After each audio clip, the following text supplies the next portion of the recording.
माननीय, यह जो बिल है मैं इसकी तायद करता हूँ, लेकिन साथ ही साथ इस बिल के बारे में यह कहना चाहता हूँ कि सरकार ने बहुत देर के बाद इस तरह का बिल पेश किया। सरकार को कुछ पहले इस बिल को पेश करना चाहिए था।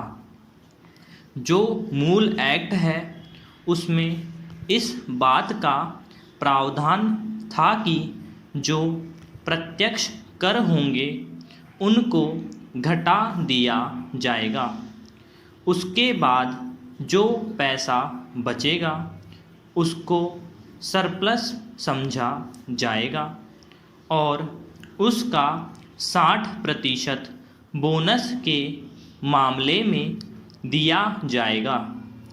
लेकिन देश के मज़दूरों की यह खास मांग थी और सही मांग थी कि जो कर हैं या उनमें से जो घटाए जाते हैं उनका हिसाब इस ढंग से किया जाता है कि उन पर जो छूट मिलती है वह छूट भी मालिक अपने पास रख लेते हैं और उसमें मज़दूरों को हिस्सा नहीं मिलता है।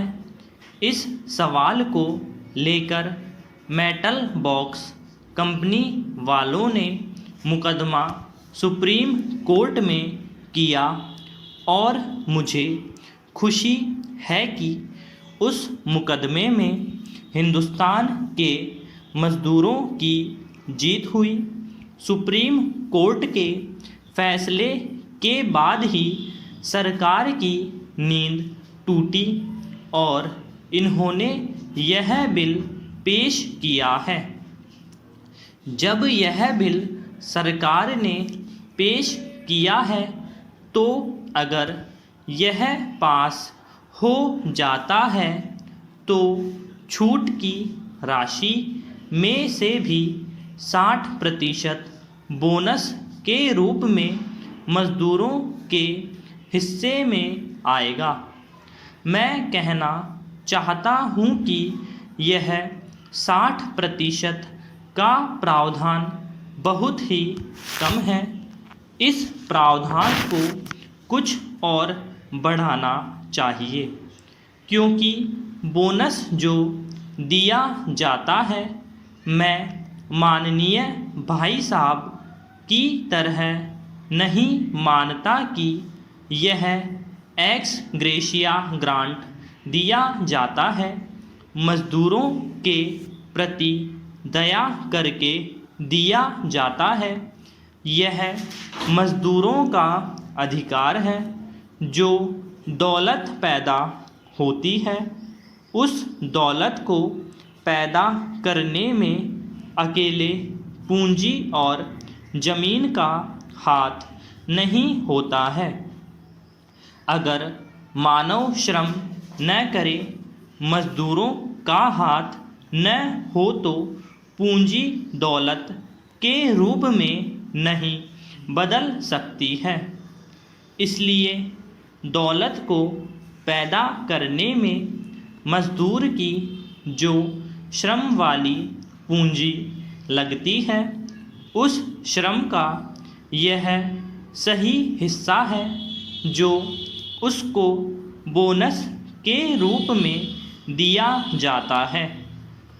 यह एक्स ग्रेशिया ग्रांट नहीं है या दया का दान नहीं है। इसलिए मैं मंत्री महोदय से निवेदन करूँगा, इस 60% को बढ़ा करके 70% किया जाए। इसके अलावा मैं 1-2 सुझाव और देना चाहता हूँ।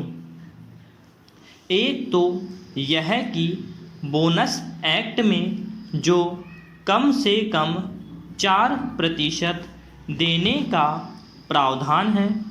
उसके संबंध में 1965 से आज तक यह एक्ट बनने के बाद स्वयं मंत्री जी को यह अनुभव हुआ होगा और वह स्वयं इस बात को महसूस करते होंगे कि इस 4% की राशि को और ज़्यादा बढ़ा करके कम से कम 10% पर आना चाहिए।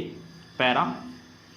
दूसरी बात मैं यह कहना चाहता हूँ जो बहुत ही महत्वपूर्ण है, वह है गलत बैलेंस शीट तैयार की जाती है कंपनियों में मालिकों के द्वारा हमेशा।